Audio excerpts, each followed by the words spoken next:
जय जय रघुवीर समर्थ। शुकासारिके पूर्ण वैराग्य जाते, वशिष्ठा परिज्ञान योगेश्वराते। हवे वाल्मीका सारिखा मान्य ऐसा, नमस्कार माधा सद्गुरु रामदासा। जय जय रघुवीर समर्थ। सभी आदरणीय श्रोताओं को मेरा नमस्कार, विनम्र अभिवादन। आज शनिवार दिनांक 25 दिसंबर मास का चौथा शनिवार। आज का विषय है मानव सेवा ही ईश्वर पूजा। नारद मुनि श्रेष्ठ भक्त माने जाते हैं। उन्हें अपने भक्ति का बड़ा घमंड था। वे सोचते कि मैं हमेशा नारायण नारायण का जप करता रहता हूँ, मेरी जैसी भक्ति कोई नहीं करता, ऐसा वे मानते थे। यह बात भगवान विष्णु जान गए। भगवान यह देखते हैं कि उनके भक्त को कभी घमंड या गर्व नहीं होना चाहिए। इस प्रकार भगवान विष्णु अपने भक्त का हमेशा ख्याल रखते हैं। भगवान ने नारद मुनि के घमंड को समाप्त करने का सोचा। एक दिन नारद मुनि विष्णु के यहाँ गए थे। तब भगवान ने नारद मुनि से पूछा, देवर्षि, जब आप पृथ्वी पर जाते हैं तब मेरे भक्तों से मिलते हैं क्या कभी? भगवान कहते हैं, वहाँ मेरा एक सच्चा भक्त रहता है। अब नारद मुनि सोचने लगे, ऐसा कौन भक्त है जो मुझसे भी श्रेष्ठ है और ऊंचा है? यह मालूम करने के लिए नारद मुनि ने भगवान से उस भक्त के विषय में जानकारी ली, विस्तृत जानकारी पूछी। फिर नारद मुनि पृथ्वी पर गए जहाँ वह भक्त रहता था। वह भक्त था एक सीधा साधा गरीब किसान। नारद मुनि उसके पास पहुँचे और देखने लगे कि यह दिन भर क्या करता है। उन्होंने देखा वो सुबह जल्दी उठता, भगवान का नामस्मरण करता, दिन भर अपने खेत में काम करता और रात्रि को सो जाता। नित्य सोने के पहले वह कहता था, भगवान तुम्हारी कृपा से आज का दिन मेरा अच्छा गया, यह कृपा हमेशा रहे, ऐसी प्रार्थना करके वह सोता था। नारद मुनि विष्णु के पास आए और कहने लगे, मैं उस भक्त को देखकर आया, मुझे तो उस भक्त में कुछ ऐसी विशेष बात नहीं दिखाई दी, उसे आप सच्चा भक्त कैसा कहते हैं? भगवान मुस्कुराए और कहने लगे, नारद तुम एक काम करो, यह तेल से भरी हुई कटोरी कैलाश पर्वत पर भगवान शंकर को जाकर दो और इसमें का तेल नीचे गिरना नहीं चाहिए। नारद जी ने वह कटोरी ली, अतः कटोरी तेल से भरी थी। नारद जी यह देखते थे कि रास्ते में तेल छलकना नहीं चाहिए, गिरना नहीं चाहिए। उनका सारा ध्यान उस तेल की कटोरी की ओर था जिसमें तेल न गिरे। इस अवस्था में वे भगवान का नाम लेने भूल गए, नारायण नारायण बोल नहीं सके। वे कैलाश पर्वत पहुँचे, वहाँ तेल की कटोरी उन्होंने भगवान शंकर को दी और बाद में भगवान विष्णु के पास वापस आए। तब भगवान विष्णु नारद मुनि से पूछते हैं, नारद कटोरी का तेल मार्ग में गिरा तो नहीं ना? नारद मुनि कहते हैं, बिल्कुल नहीं भगवान। तब भगवान पूछते हैं, उस समय मेरा नामस्मरण किया कि नहीं? नारद कहते हैं, मेरा ध्यान कटोरी की ओर था कि तेल न गिरे, इसलिए मैं नामस्मरण करना भूल गया। तब भगवान बोले, नारद तुम रोज़ मेरा स्मरण करते हो, लेकिन सिर्फ एक कटोरी शंकर भगवान के पास ले जाने का काम कर रहे थे, तब तुम मुझे भूल गए। लेकिन वह किसान रोज़ खेत में काम करता है, पसीना बहाता है, लेकिन कभी भी मुझे भूलता नहीं, मेरा स्मरण करता रहता है। तब भगवान कहते हैं कि मुनि श्रेष्ठ, तुम ही सोचो कि श्रेष्ठ भक्त कौन है? तब नारद जी चुप। तात्पर्य यही कि हर स्थिति में, संकटों में, दुख में, सुख में उस परमपिता भगवान को भूलना नहीं चाहिए, उसका स्मरण नित्य होना चाहिए। एक प्रसिद्ध संत थे, उनसे ज्ञान प्राप्त करने के लिए दूर दूर से शिष्य आते थे।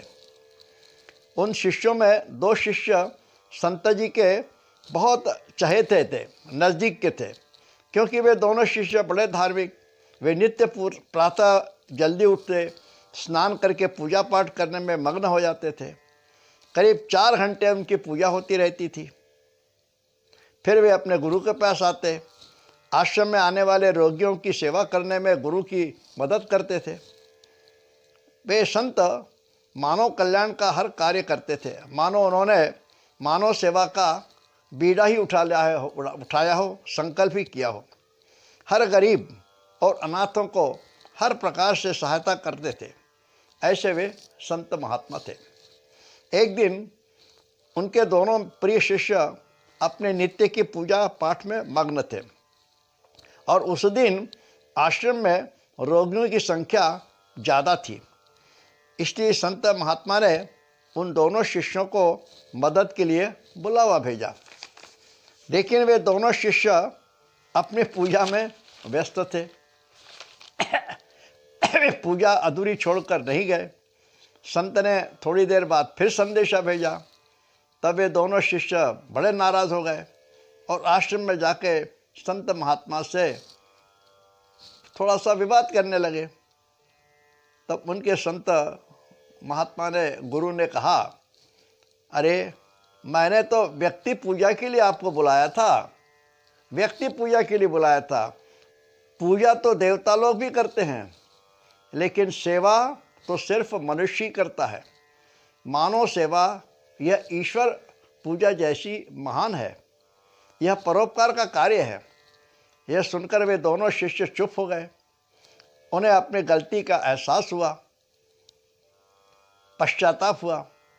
उन्होंने अपने गुरु से क्षमा मांगते हुए कहा कि ऐसी गलती फिर कभी नहीं करूँगा। तात्पर्य यह कि ईश्वर की जीवंत कलाकृति मानव है और मानव की सेवा ही साक्षात ईश्वर की सेवा है। इसीलिए कहा है, भगवान मंदिरों में नहीं, वह तो हर मानव में है। इसका मतलब यह नहीं कि ईश्वर मंदिरों में नहीं है, हर मूर्ति में वह देवता प्रस्थापित है, सिर्फ हमारे भाव वैसे होने चाहिए। हर मंदिर शुभ और पवित्र स्थान है, इसीलिए मंदिर में जूते चप्पल बाहर उतारकर नंगे पांव जाते हैं। कहीं तो मंदिर के अंदर पांव में मोजे भी होना मना रहता है। हर मंदिर के मध्य भाग में एक ऐसे पत्थर की टाइल होती है जो शुभ ऊर्जा की वाहक होती है।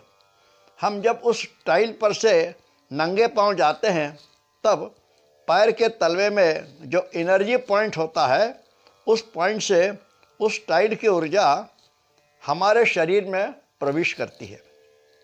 मंदिर की वह ऊर्जा मंदिर में आने वाला अपने में समा लेता है। मंदिर में प्रवेश द्वार पर घंटा लगी होती है। यह घंटा कुछ विशेष 7 धातुओं से बनी रहती है। घंटा बजाने के बाद कम से कम 7 सेकंड तक घंटे की आवाज़ मंदिर में घूमती है और घंटा बजाने के बाद तुरंत वहाँ से जाना नहीं चाहिए। थोड़े देर उस घंटे के नीचे खड़े रहें। उस घंटे की आवाज़ की वाइब्रेशंस स्वयं में समावित होती है यदि हम वहाँ थोड़ा रुके। ऐसा माना जाता है कि उस समय हमारा दायां और बायां मस्तिष्क काम करने लगता है और हमारे अंदर के नकारात्मक विचार समाप्त होने लगते हैं। हम देखते हैं मंदिर में कर्पूर जलता है, उससे हमारी दृष्टि में सुधार होता है, क्योंकि हम कर्पूर आरती पर हाथ घुमाकर अपने आँखों में, चेहरे में लगाते हैं। तीर्थ का प्राशन तथा वह तीर्थ तांबे धातु से बने लोटे में, कलश में होता है। इससे कई बीमारियों से उसका फायदा होता है। अब घंटे का नाद तथा मंत्रों का उच्चारण सुनने से हमारी पांचों ज्ञानेंद्रियां मंदिर की शुभ ऊर्जा स्वयं में समाहित कर लेती है। मूर्ति के पीछे तथा आसपास की ऊर्जा प्राप्त करने के लिए मंदिर की परिक्रमा की जाती है, लेकिन यह सब अधिक भीड़ हो तब नहीं करना चाहिए। थोड़ा रुक कर शांत बैठें। शरीर में ऊर्जा समाहित होने में थोड़ा समय लगता है। पश्चात ऊर्जा प्राप्त करके प्रसन्न मन से मंदिर के बाहर जावें। मंदिर से निकलते समय घंटानाद नहीं करना चाहिए। मंदिर के शिखर का दर्शन करके जाना चाहिए। और अंत में अर्जुन श्री कृष्ण से पूछते हैं, केशव, यदि मृत्यु सभी को आने वाली है तो फिर यह भजन कीर्तन पूजन अर्चन सत्संग किस लिए है? जो मनुष्य मौज मस्ती में रहता है उसे भी मृत्यु आने वाली है, और जो भजन पूजन करता है उसे भी मृत्यु है। तब श्री कृष्ण कहते हैं, पार्थ, बिल्ली जब चूहे को दांत से पकड़ती है तब वो उस चूहे को दांत से काटकर मार डालती है, लेकिन वही बिल्ली जब अपने बच्चे को दांतों से पकड़ती है तब वह बड़ी सावधानी से एक स्थान से दूसरे स्थान उस बच्चे को ले जाती है। वह उन्हें मारती नहीं है। यानी दांत भी वही है, मुंह भी वही है, सिर्फ दोनों जगह परिणाम अलग अलग हैं। वैसे ही मृत्यु भी एक ही है, लेकिन एक प्रभु के चरणों में लीन होता है और एक 84 योनि में 84 योनि के चक्कर में फंसा होता है। तात्पर्य यही कि मृत्यु को मंगलमय करने के लिए प्रभु का नित्य स्मरण करें, उपासना सत्संग करते रहें, सदा सदा आनंद में रहे। बोलिए श्री रामचंद्र भगवान की जय। मेरे यूट्यूब चैनल को सब्सक्राइब करें और कमेंट शेयर करें। धन्यवाद। जय जय रघुवीर समर्थ, जय जय रघुवीर समर्थ। श्री राम।